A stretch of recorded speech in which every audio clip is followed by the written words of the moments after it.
rade de Toulon, c'est un milieu très particulier où la contamination chimique reste élevée.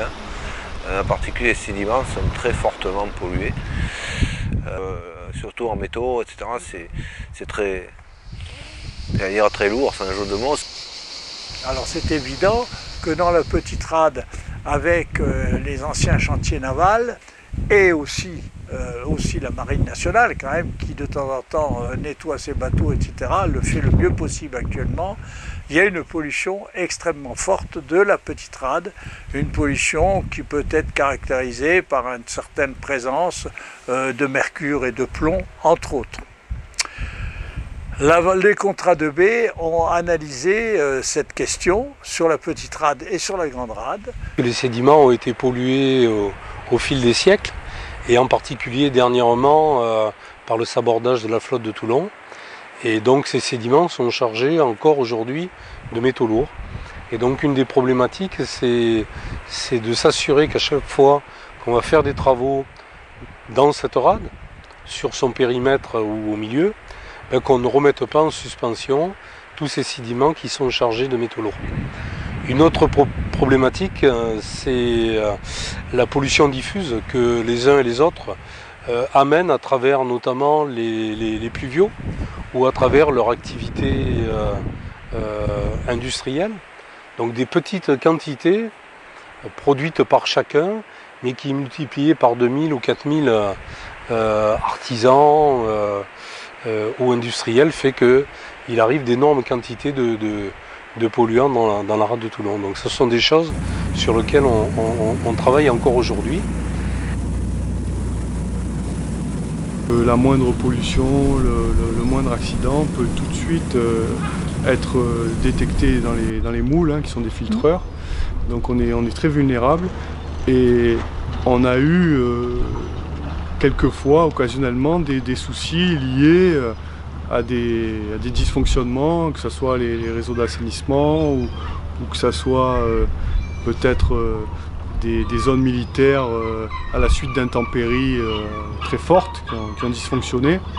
Mais ce que nous on retient, c'est que sur les dizaines d'années de notre activité, notre présence dans la baie, tous ces problèmes ont été très faibles, rarissimes, on pourrait dire. Si je fais un petit peu, reviens un petit peu en arrière, j'ai l'impression qu'on n'a pas trop mal travaillé en termes d'action sur les pollutions marines, sur la connaissance des pollutions marines, et en particulier dans la Grande Rade, puisqu'il y a eu quand même une reconquête, entre autres, de certaines posidonies du côté de la Grande Rade dans Carqueiranne. Cette restauration, elle peut aussi se faire sur des zones qui ont été pendant longtemps dégradées. C'est un peu ce que je disais, par des rejets d'eau usée non épurée, comme au Cap Sissier par exemple. Aujourd'hui, la station d'épuration fait que la qualité de l'eau est devenue correcte, même bonne, et que c'est plus un frein à la restauration. C'est-à-dire qu'il n'y a pas un facteur limitant la qualité de l'eau qui va empêcher toute opération. Aujourd'hui, il y a des essais par des récifs artificiels d'un type un peu novateur, et de recréer des fonctions écologiques là où tout était très dégradé, et de rétablir des niveaux trophiques avec des différentes espèces d'invertébrés, de plantes ou d'animaux qui vont recréer une chaîne, disons, trophique.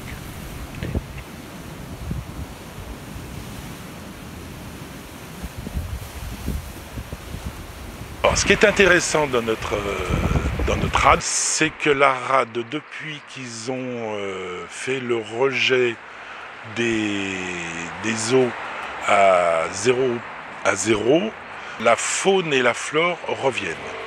Notamment, on a observé les crustacés reviennent, alors qu'ils avaient plus ou moins disparu. Il y a aussi beaucoup de mérous, mais ça, je pense que ça vient de Porquerolles, en fonction de la zone de Porquerolles. Sinon, on a toujours ce côté de poissons juvéniles, c'est toujours en fait des lieux de toute cette naissance de petits poissons.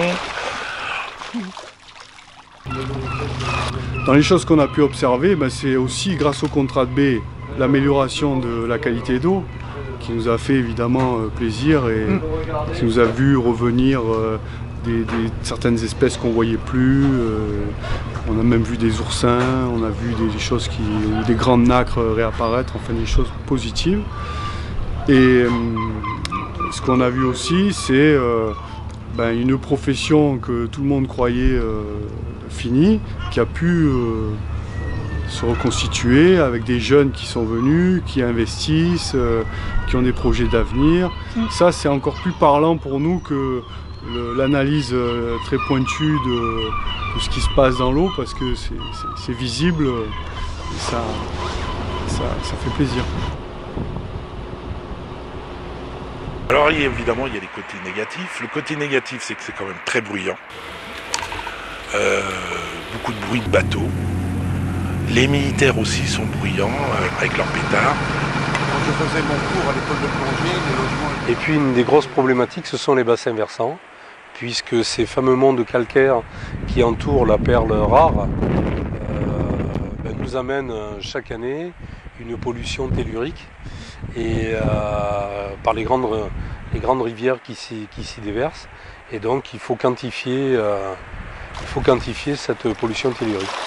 Justement, l'avantage d'un contrat de baie, c'était d'allier fortement les bassins versants, c'est-à-dire tout ce qui se rejette en mer, et le milieu récepteur.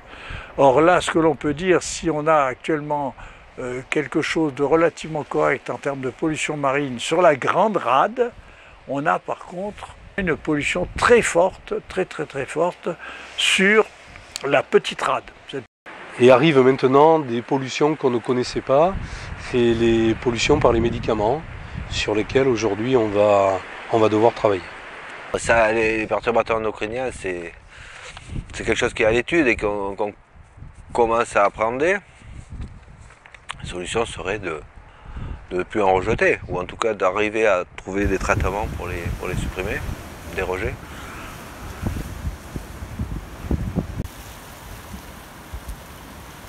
On a appris à nous mettre en harmonie avec cette baie qui a d'immenses avantages, qui a beaucoup plus d'avantages que d'inconvénients.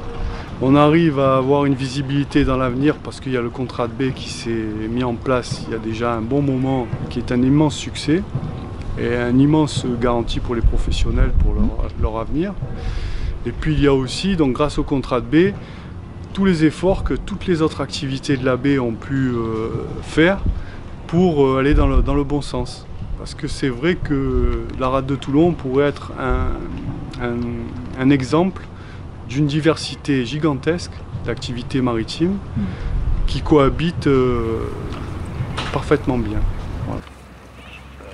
Je pense que la tendance c'est ça, c'est d'intégrer la protection de l'environnement en maintenant les activités compatibles et cohérentes avec cet environnement. C'est ce message-là, hein, c'est qu'il faut préserver ce qui existe et ne pas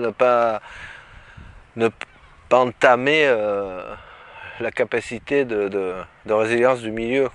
Parce qu'une fois que les sources de pollution ou d'agression du milieu sont taries, le milieu a une forte capacité de résilience. Donc faisons en sorte de le conserver.